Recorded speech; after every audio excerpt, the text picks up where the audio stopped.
The future of work isn't just a remote anymore. I have seen many people romanticize digital nomad life. What has been so vocal about loneliness and burnout in today's world? I think it's amazing that we've been able to create this technology that will allow you to to be able to work from home. And if your brand needs to go to the hospital, you can take a moment and you can organize your time and you can move forward and take her in that. Noma Collective hasn't raised any venture capital fund. What was that strategic choice from day one, or a path you consistently rejected along the way? We're actually doing a seed round now, but no institutional capital from VCs because VCs. And looking back, what was the hardest personal trade-off you have to do while building Noma Collective? Time with the family.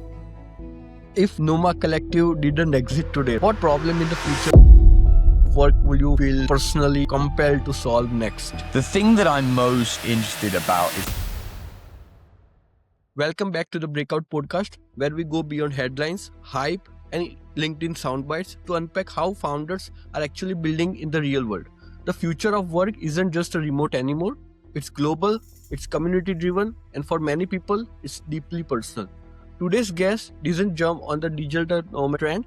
He was living it long before it has a name. Daniel Thompson left a conventional career in London back in 2012, spent years building communities across countries, and during COVID, while managing almost an empty resort in Belize, launched what we call Noma Collective.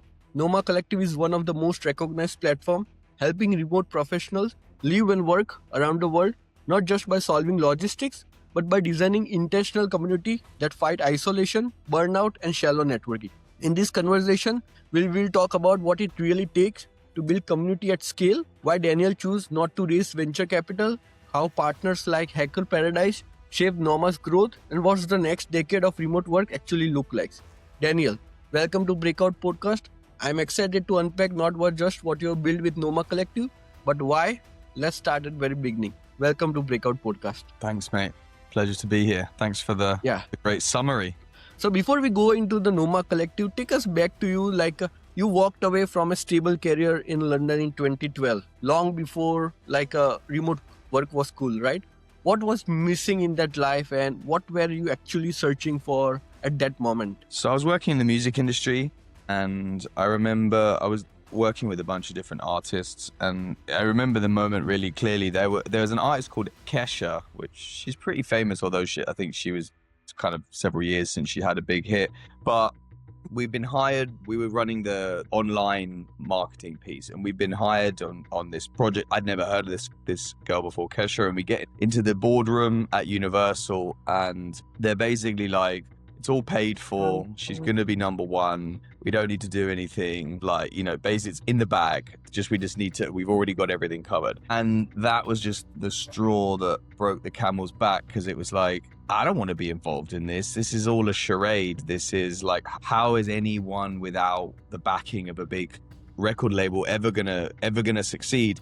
And it was just quite disheartening. And I've been, I think fame and money and power are very strange beasts. They change people. In music, it's definitely the fame piece, deal with that a lot. And it's not a very pure culture.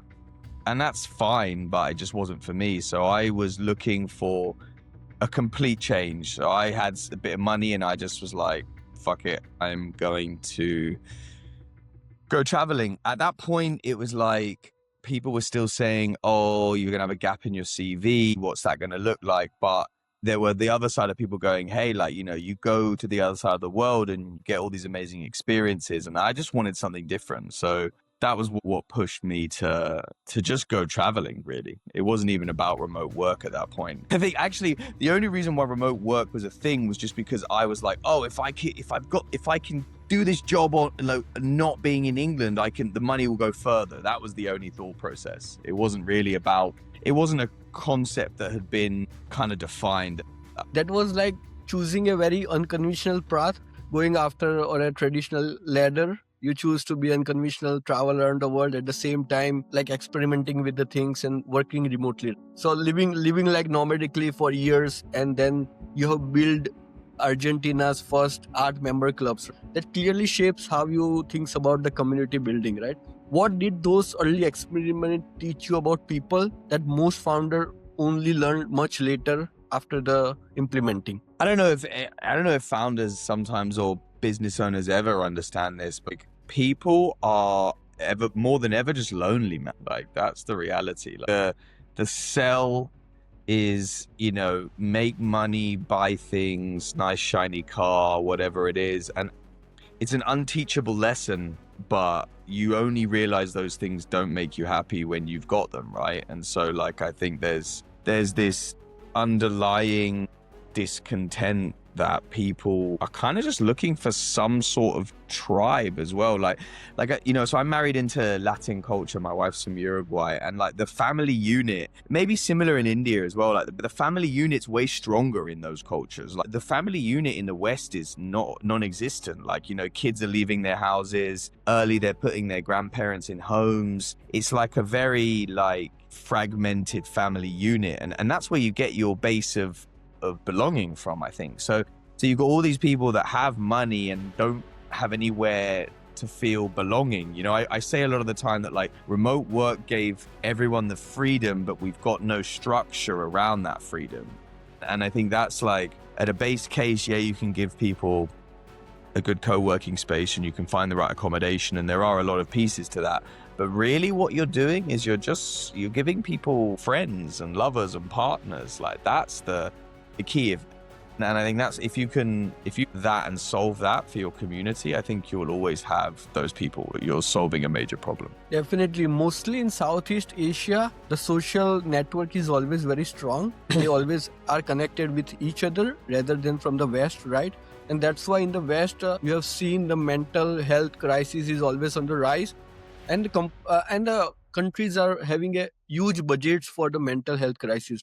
And this is a major issue, like where the kids leave their parents, right? They're structurally well equipped. So in life, they might need their parents' support, or children might be needing their supports, right? Vice versa.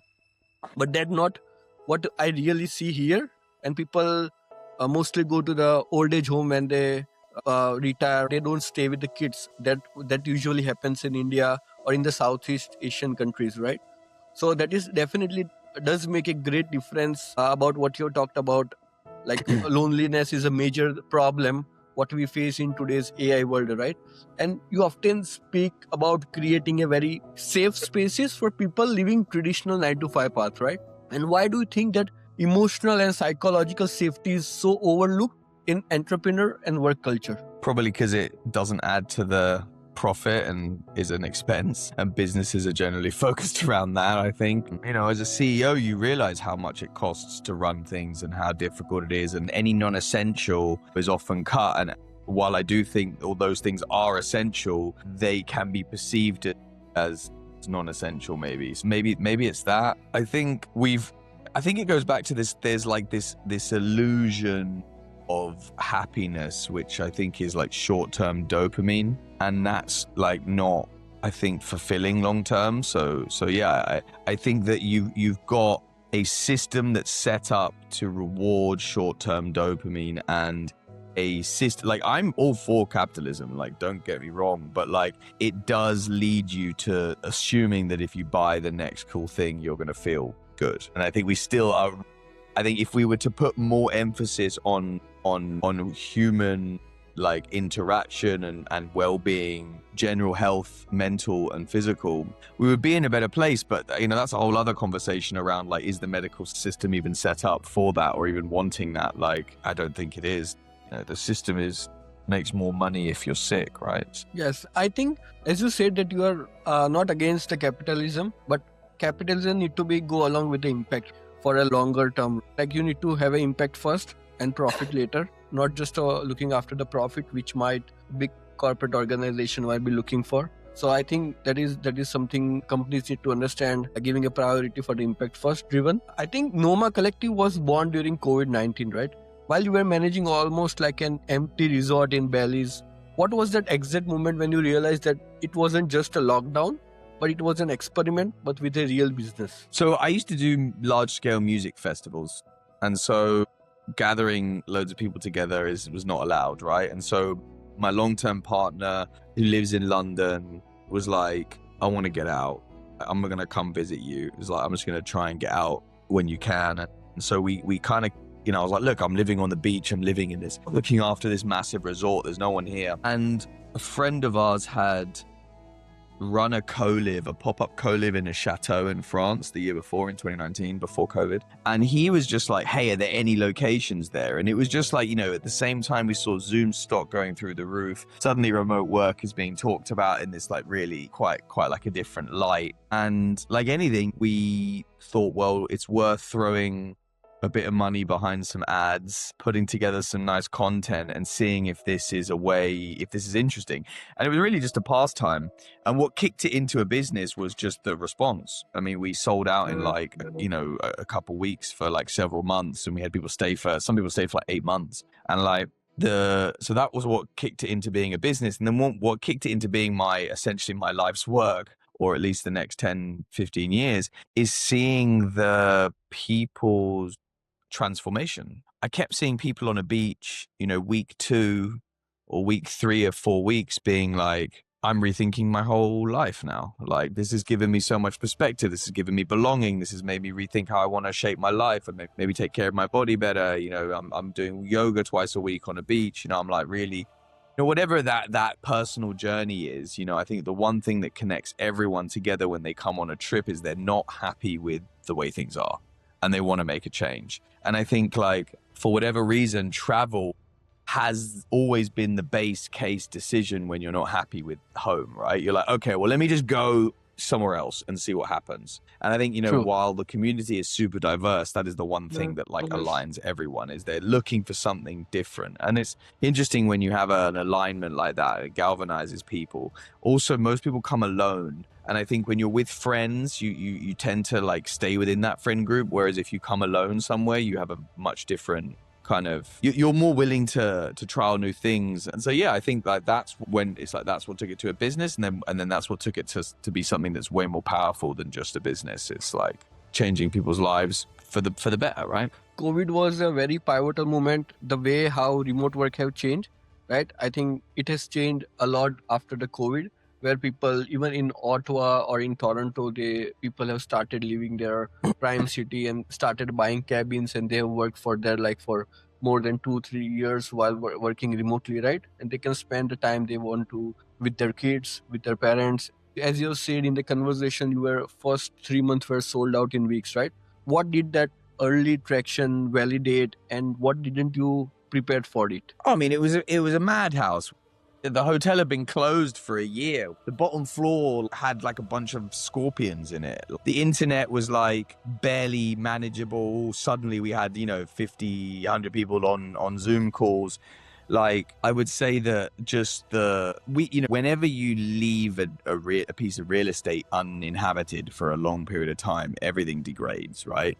That's just something that happens. And so I think what we underestimated, or what we were dealing with, was also like rebuilding, reorganizing, restoring, getting to a place of like kind of a level playing field of like a big real estate as well. So that was the bit that was the most kind of like we didn't anticipate, and yeah, like also supply lines were really tough at that moment. So getting like stuff into the country was super difficult. At one point we weren't even allowed to leave the property between 8 p.m. and 8 a.m. legally because of the country's lockdown laws. And so we basically just created a bubble. We're like, okay, well, no one can go to the shops. Well, we need to set up a shop. And it's kind of an interesting precursor to some of the projects I'm working on now, where you're trying to figure out like what is like, if you think of the concept of a minimum viable product, like what is a minimum viable society? Like what are the 10 things that you need to survive for a group of people in terms of infrastructure specifically? So, we ended up building a co-work, we ended up building a mini shop, we ended up figuring out how to get a meat delivery, like just things like that were just kind of the things and things that you wouldn't even deal with now because, the supply chains and stuff was all kind of like, it was just a very unique moment in COVID, So you've done like a degrading real estate into an upgrading co-working space for people who can survive in that COVID-like condition, setting up the tools or the resources that necessary. So you intentionally rebranded from Umaya village to Noma Collective, right? Why was collective was such an important word for you, and how does that show up operationally today? So Umaya was the name of the hotel, and so it was very aligned to one place. So we needed something when we were like, okay, we're going to branch, expand and go to multiple locations. We needed something that didn't align with that. So, I mean, we played the name game for months, and then ended up actually putting it to a vote with all of the Umaya Village alumni, and they chose the name. But the idea was to have something that represented community and something that represented like the location independence. And there was a bunch of different ones, and Noma Collective was the one that won the vote. We didn't even make the decision. I couldn't make the decision. It was like, and then in the end, the community voted on it, and that one was the one that stood out. I think it's also connect with like Noma as a nomad, and collective as bringing a group of people who wants to work remotely, right? Yeah, exactly. And you also famously said the only requirement to join is to having a remote job and not being an arsehole. Behind the humor, what culture standard are you actually protecting? No, I mean, like, what I mean by that is that, like, community is not about no conflict, right? It's about conflict resolution. It's about being able to figure out how to work together. Like, and so when I say that, what I'm trying to say is that, like, we're open to all different walks of life, right? Extrovert, introvert, like, rich, poor, old, young, like, that's not my concern. My concern is, are you going to be a net positive to the community? Like, are you going to add value, or are you going to extract value? And I think, like, the easiest way to say that in a fun way is, like, just don't be an asshole. Like, be a good person and people will respect that. Like, I think that I don't know, man, you can get into it philosophically, but like good and bad people, it's like, I think people are guided by the situation. I think nature versus nurture is a big question. I think a lot of it is nurture. And I think that if you create a system and a social contract that, allows people to be their best selves, I think they will be. If you create the opposite, then they will also do that. I think that there's like, it's interesting, but in a group of 20 people, you'll have 4 or 5 really positive people, 4 or 5 kind of negative leaning people, and then the middle ground will swing to whichever the majority is. So if you have more positive people, those other people will swing. And if you don't, they will go the other way. And that's just like a prime example of how, the curation of the community and the need for people to be positive and be good is really, really important. I think help first and ask later should bring down that a value to be a net positive, right? So that's where the working in a community or working together, where a place where you don't know each other, but you can complement each other or help out in a way with your knowledge and experience, right? That's something bring down a very positive, impactful the way they can work together, right? I have seen like many people romanticize like digital nomad life, right? What has been so vocal about loneliness and burnout in today's world, right? And how does like Noma design against isolation rather than accidentally amplifying it? So like remote work, right, is a shortcut to like freedom and like autonomy over your time, right? Like I think that it's amazing that we've been able to create this technology that will allow you to take, to be able to work from home. And if your grand needs to go to the hospital, you can take a moment and you can organize your time and you can move forward and take her in that, which you wouldn't be able to do before if you were commuting to a faraway place. I think it works really well for people who are like KPI based, like deliverable based. I think people struggle in remote work when they don't love their job. And so I think that's a big kind of piece. And when you look at like the way that like people are, so let's go back to the family piece, right? Like where do you get your feeling of belonging from? You get it from your family, you get it from your friends, you get it from your work, right? And you could argue that getting it from your work is not a good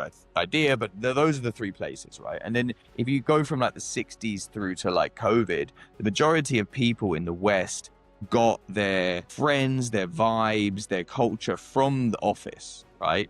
And so when you take that away, there's this big gap, right? But I don't think that the answer is to go back to the office. I think that what we need to do is build new systems to essentially help people get over that piece, because I still think it's net positive with the freedom aspect that I spoke about previously.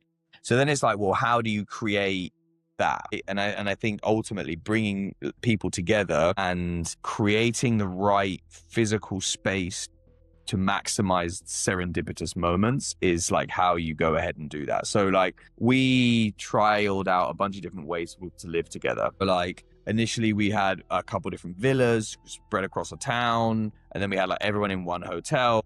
What you realize is if you put everyone in one place, you maximize those moments of serendipity. Like what used to happen around like the coffee stand or the water stand in the office, where you take a break, you'd stand up, you go walk, you chat about your day. It's like you need to create those moments, because otherwise, yeah, you're just going to be in a room. You're just in a room even more, right? Like, so I think I'm also not like dogmatic with remote work. I actually think there are like, I'll give you an example. I think it's really nice middle ground, which is like we do some B2B trips for an accounting firm, and they're fully remote, but they found during the tax season, it's actually really beneficial to be in a room together physically. So they do 1 month or 2 months a year where they basically meet in a foreign country, and we set them up with like a office space and a vibe. And that's like a perfect example. Like they save so much money on their office space, they don't need it anymore, but they still get that moment of in-person interaction, which is really important.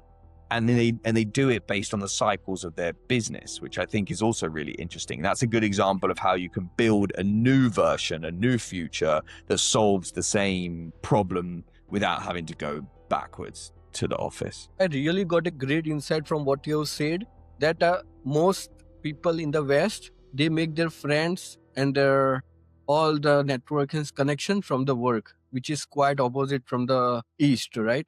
So I think that is the reason that during the COVID, when they are not going to the work, they feel more isolated, they felt more burnout, they felt more kind of in a depression, right? So I think you have said that not going back to work is important, but creating a way they can do that same thing without going back to the work again, right?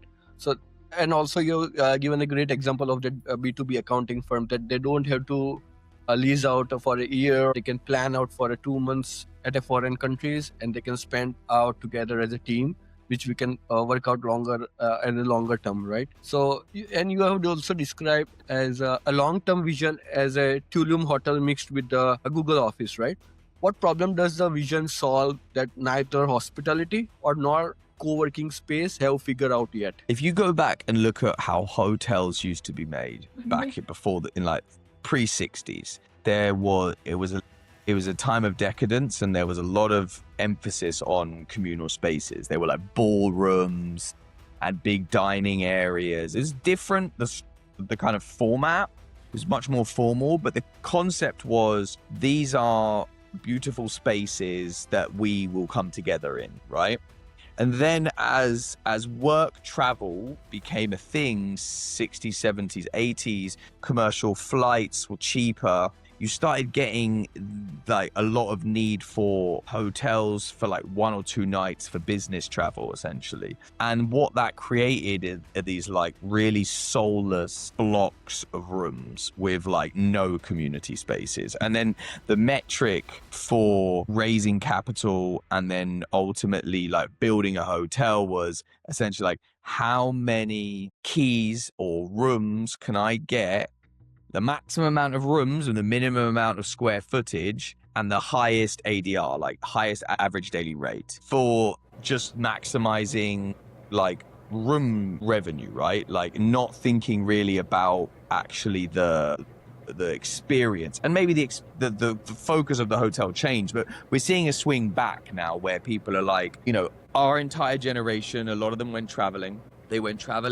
They found this vibe and community in a hostel. They love that. They love that community feeling, but now they don't want to stay in a bunk bed. So they just want they want some comfort of a Marriott with the vibe of a hostel, right? Like, and that when that comes together, and then like, yeah, with remote work specific stuff, desks in the rooms, and then the communal spaces that are guided towards work. You know, they're not really normally a thing that people have in hotels. There's like a business center or like a conference room, right? And so yeah, like I think the other thing is that like there is this concept of, so like, don't put a kitchen in the room, because you want to drive like F&B rev, which makes sense for like 1 or 2 days. But when you're doing 3 to 4 week stays, like you're never going to eat. No one wants to eat from the same restaurant for a month. Doesn't matter if it's your favorite restaurant, you will hate it afterwards, right? And so like, but what I think, while they didn't exactly nail it, like Selena and the way that they were talking about the model for their hotels was that like they were going to bring up the F&B so that like a traditional splits 80-20, 80% room revenue, 20% F&B in a hotel, and they were like not wanting to lower the accommodation revenue but bring up the F&B revenue by having a bunch of like common spaces and places where you could continue to enjoy your experience in that place, meaning that there in theory should be a couple restaurants, a coffee shop, and like a bar, and you can kind of feel like that's your home for those 3 weeks. And by doing that, people spend, instead of going and spending at a bar down the road, they spend on site, and you keep those prices relatively competitive, and generally people will meet mates and then stay on site. And you see this with certain co-lives. When I went back to India last year, right, I went to one place with my friends. Rather than staying at a hotel, we choose to stay in a hostel, where there on the bottom floor there was a coffee bar. On the top floor there they have set up a bar, and there was a hostel structure, right, where it's quite fun to meet other people as well. Staying more, it's cheaper than hostel, but more than cheaper, it was really about connecting with other people who have came from across from the different background, different culture, different region, right, and interacting each other. So that is something what I have really experienced back in India, and I prefer to go to hostels rather than going to hotels where you are in an enclosed space, right? So it's always changing like that. Unlike many fast-growing startups, right? Noma Collective hasn't raised any venture capital fund. What was that strategic choice from day one, or a path you continuously rejected along the way? I mean, it was actually more of just like the fact that there really isn't any like finance vehicles for this type of business. So, you know, we have raised some angel checks, and we're actually doing a seed round now, but no institutional capital from VCs, because VCs, I think, are like the model for a, you know, multiple of 100 plus SaaS, right, is going to be really difficult to deliver in the physical space. I'm not saying it's not possible. There are examples, and I think that like there is a venture model that would potentially work for our business model, but you know, there is a lot of concern about the ability to scale at that level when you're dealing in the physical space. But you know, the interesting piece of this is that I don't know how much you're aware of the network state or network society movement, which was headed up by Balaji, who was ex-CTO of Coinbase. Essentially, he wrote a book in 2022 about how he thinks new states are going to be formed. And essentially, the TDLR is that like communities come together in the digital world over like-minded concepts. They then come into the physical space in pop-up format. They then pool resources such as like real estate. And then eventually they can use their community, as leverage to negotiate with sovereign states. And the way we're seeing that play into the real world is through things like special economic zones, where you can essentially band together as a group of people and essentially negotiate a better tax deal or residency or something like that. And so the reason why I think that's interesting is that it's the merging of two worlds. You've got this like build fast, break things, tech thought process, and then you've got real estate. Because if you're going to build something in the physical space, it's like you need real estate, right? And so I think like the model and then consequently the finance vehicles for this type of business will become formalized in the next 10 years due to the fact that the tech world is wanting to, at least within some circles, to come into the physical space. And also, I was in I think that there's definitely cause for this kind of potential for VC funding and real estate to come together in some sort of format. So yeah, I think to go full circle, the reality is that if someone had said to me, here's this ideal VC, they totally get your vision, they want to back you, I would have probably considered it because, taking capital like that to expand, allows for rapid growth and be able to trial things out and iterate in a quick format. Whereas if you're bootstrapped or you're dealing with smaller angel techs, you have to be much more conservative with your capital allocation.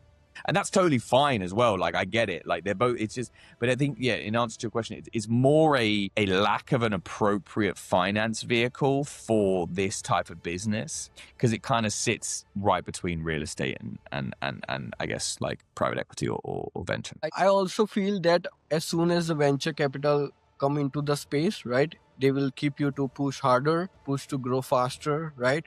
Because they have to also make money and return their capital or funds to their LPs, right? So I think as soon as you bring in them, they will make you to grow fast or scale fast as much as possible. And I think it might diminishes the vision or the mission what you have started the Noma Collective for. Yeah.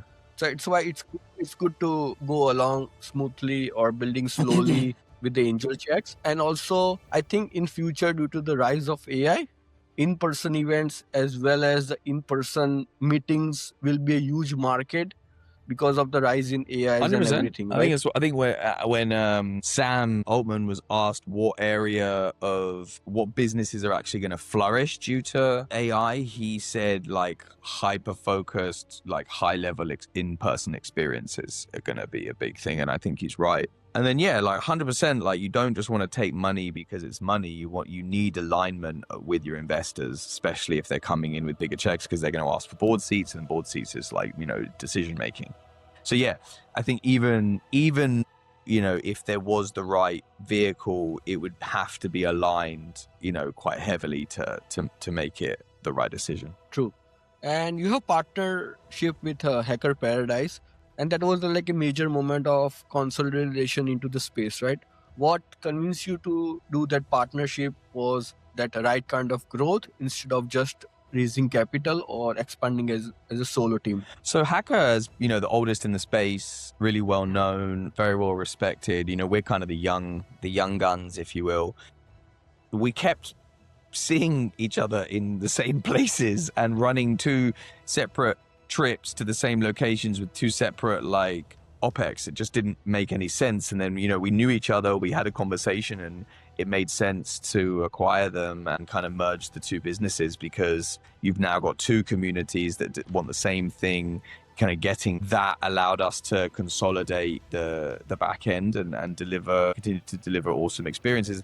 And they also is a slightly different community in the sense of the type of person. I think, Hacker is a bit more well-worn digital nomads. Noma is a bit more people who are just starting their journey. And I think that mix is really beautiful. It gives people, a nice wide berth of the type of person that they're going to meet on these trips. So you also now operate both. Like, I think what you mentioned that it's rather to be a collaborative first rather than a competition, right? You partner with Hacker Paradise who have the same vision, same goal, same what both you are doing for the community. And you are now operating both for B2C editions and B2B corporate retreats, right? Yeah.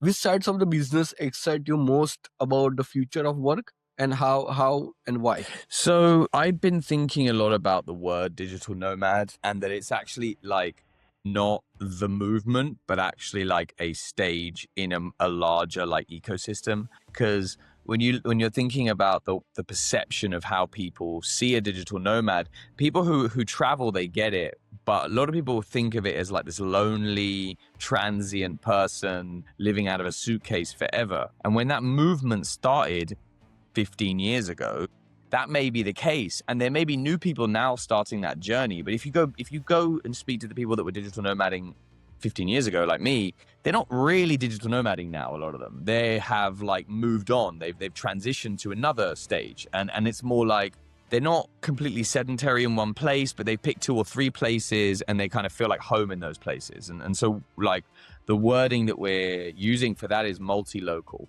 So like multi-local meaning you feel at home in more than 2 places. So you're able to put down roots, you're feeling like you have home in those places, but you're also not completely stationary. So like, I spend a fair bit of time between Honduras and Uruguay and Argentina. and I'm sometimes in Mexico and Belize. And so it's kind of like I've kind of picked these places I like and then kind of, spending more time in those places. So for me, like, people come into the ecosystem early, they're starting their journey. We have this great plug and play opportunity. It takes away the fear, it takes away the friction. And then as people progress, they kind of go from this workation moment into like a digital nomad moment, which is like this massive expansion. You go see a bunch of places, you love it, you pick the places you like, the customs you like, the perspectives that you like. And then you move into this multi-local piece. At that point, you're kind of finding your partner, and that could be whatever that is. And at that point, you're starting to think more as a collective rather than an individual.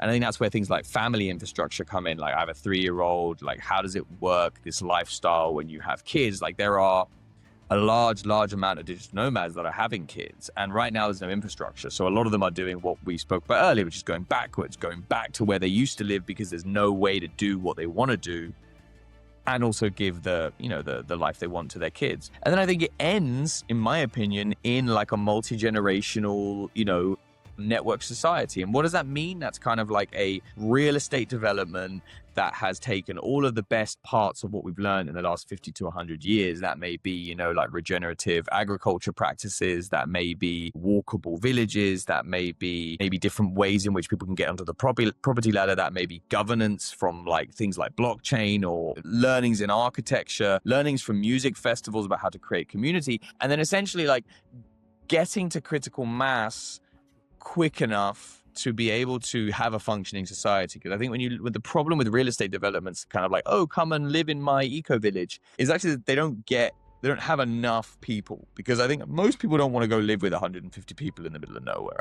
I think most people want a bit more than that.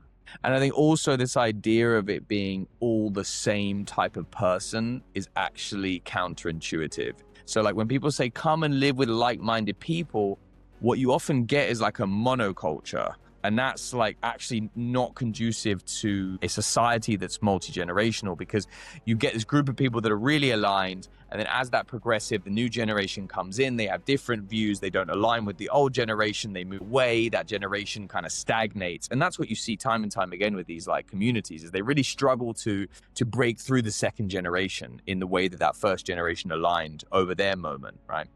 So that's the bigger vision, is I think that we're offboarding people from cities and from the office life, and we're onboarding them into this like decentralized living where you may have multiple locations in your like, your personal stack, and they may serve different purposes. So like I see it that you would probably break up the important things in your life and have them be delivered in different physical spaces. So what I mean by that is, you may have your tax residency in Paraguay.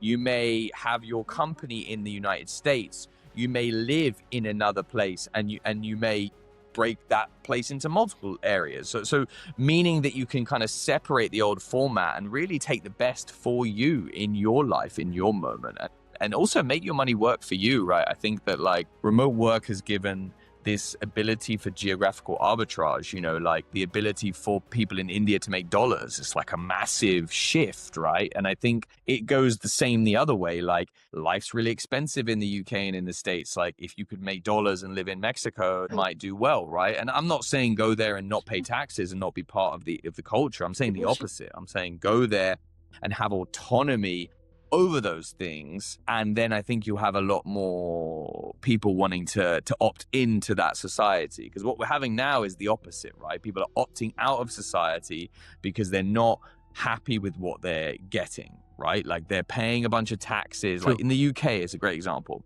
Paying more money every year, level of service is going down every year. Like that doesn't work. At some point, even the most conservative person will be like, hey, how is it that Dubai functions really well with zero tax? I'm not saying Dubai's perfect either, but just as an example, you go like, oh, wow, there's a lot of interesting other ways to live, right?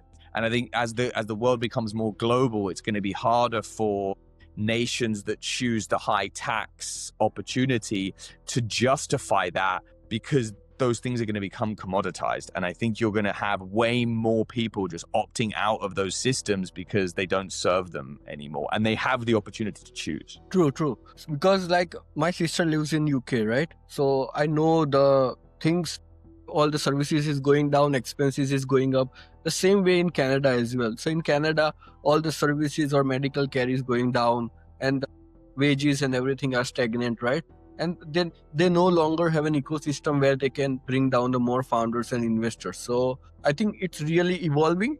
And remote work is also evolving and maturing over the period of time. It's no longer just like for the single freelancer or solo freelancer in their 20s, right? And as per the conversation, I have seen, like you have also talked about the people who are with their kids or with the family or long-term planners. How do you see that the digital nomad lifestyle evolving for family with kids, or for long-term planners, or for aging professionals? So for families, I think we need to overlay school infrastructure, and we need that to be a kind of decentralized network of structures that you can hop in and out and be able to like maintain the same programming. So a company that does this, I think, pretty well is called Boundless Life. And there's also some examples of this in like the international English schooling setup. But essentially, I'm imagining like a network of locations that have the physical infrastructure to house and educate kids, while also offering the infrastructure for the parents to do their job. And then having that be replicated and offer the same level of service in all those locations, and be able to kind of just like pick and move and drop, and have it not like, because I think one of the most important things is the ability to maintain rhythm with kids and yourself. It's really hard, right? So you want it kind of the school to kind of have a similar layout. You kind of want the processes to be very similar, so that you may be in Paris and then Japan, but the kids' rhythm is relatively similar. And so I think that's how it works with families, with kids. And then, like, you know, the saying it takes a village to raise a kid is true. And it's something I didn't think about when having a kid in a foreign country away from my family. And I think that, like, when you look at places where the aging population are the most active and the most involved in the community, is when they have the most happiness and content and they live the longest. So it's like, you know, there's the thought process back in the day, or the Greeks did it quite interestingly, where they had like, you actually go through processes and different like moments in your life for different things. And I think it was like, I mean, I'm probably going to get it wrong, but it's something like, it's like, you know, you were like a warrior or like an athlete, and then you went in to be like a merchant, and then you went in to be a politician, and then you ended up being a philosopher as you went through your life. Like, and I think that what I like about that is how, you know, as you progress in your life, you can offer value in different moments. You may not have the athleticism at 70, but you have the knowledge. And so I think, like, how many times someone has made the same mistake because they didn't ask their elders, you know. We do tend to just repeat the same mistakes over and over again as humans. And so the way I see the elders coming in is this like active closed loop of like both young people, the working population, and the elders sharing common spaces. And then for the infrastructure, none of the infrastructure of what I'm asking for doesn't exist. It all exists. It's just not been brought together. That's all I'm saying. It's like, you know, take the infrastructure of an old people's home and don't put it somewhere far away. Put it next to the preschool, and probably both the adults and or the grandparents and the kids will have a better experience, right? And finally, to end this, this is just what it used to be. It's not even like I'm doing something novel. Is you just go back and look at how a village used to function, and that's that. It's like, so yeah, bringing back the basic together and building out the ecosystem. It's already there. You need to bring it together so it can work and function in a 360 way. And I think if you look at the 10 years from now or ahead, I think what infrastructure do we still need to build to make the location independent truly sustainable? I think the biggest problem that we have with these new societies is the long time frame to go from idea to critical mass. That for me is a really big one, right? So I think what I'm working on is how we take learnings from temporary and quick build infrastructure to shorten the time frame from idea to critical mass. And I think if we're able to do that, we'll be able to actually fast track these processes, because 20 years to build a community is too long. Like, kudos to the people that have built those real estate developments, like, because they have grinded for 10 years with like no, often not a lot of momentum from community perspective. So that for me is the thing that I'm trying to figure out the most. And in the next 5 to 10 years, I think needs to be solved is like, how do we shorten the time frame from, idea to creation? And that covers not just the temporary infrastructure, but also the bureaucracy around permitting and zoning and like how that all fits together. Because I think often it's not even the build, it's the bureaucracy around approving the build. I think along with the infrastructure, you need to have to make sure it's sustainable over the long run, and it can grow fast as well. By the time, otherwise, as you said, it's not worthwhile for building for a 20 years of worth of time, right? It need to build fast, scale fast. At the same time, it need to be sustainable for a longer period of time to get the impact we usually want to get. And looking back, what was the hardest personal trade-off you have to do while building Noma Collective? Time with the family, probably. Definitely. That's, as a founder, it's hard. Yeah, man. You're like, it's like I'm sacrificing now time for this future vision that I hope will happen, and that the same people that I'm sacrificing the time with will benefit. It's a really weird balance. I think the thing that always hit me the hardest is and it comes up every so often, is like, in 10 years time, the only person that will remember you work late is your kid.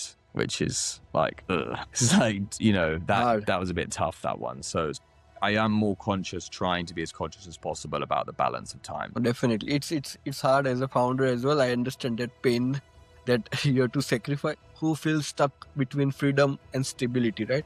What's one very uncomfortable truth you think they need to hear? It's going to be harder than you ever thought.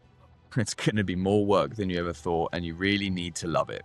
That's it. True. And one last question. If Noma Collective didn't exist today, right?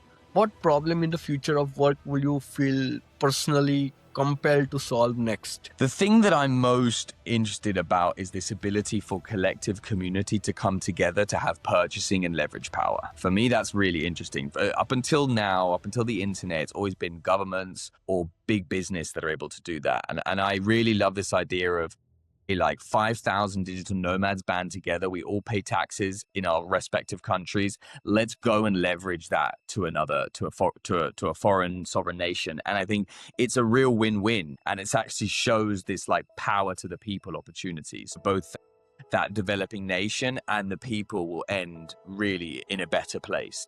And I think it will cause a lot of disruption and probably, we will see changes in the way that other nations break down their tax structure due to that, I think. It's amazing. Thank you so much, Daniel. This conversation really showed the future of work isn't just about the flexibility. It's more about belonging, intentional design, and building businesses that actually reflect people, how people want to live in future, right? And thank you for sharing the real story behind Noma Collective, not just the growth, but the thinking, the trade-off, and the value behind it. For everyone listening, if this episode challenges how you think about work, community, or freedom, make sure to subscribe to the BreakOut podcast, and please visit Noma Collective, and we will see you in the next one.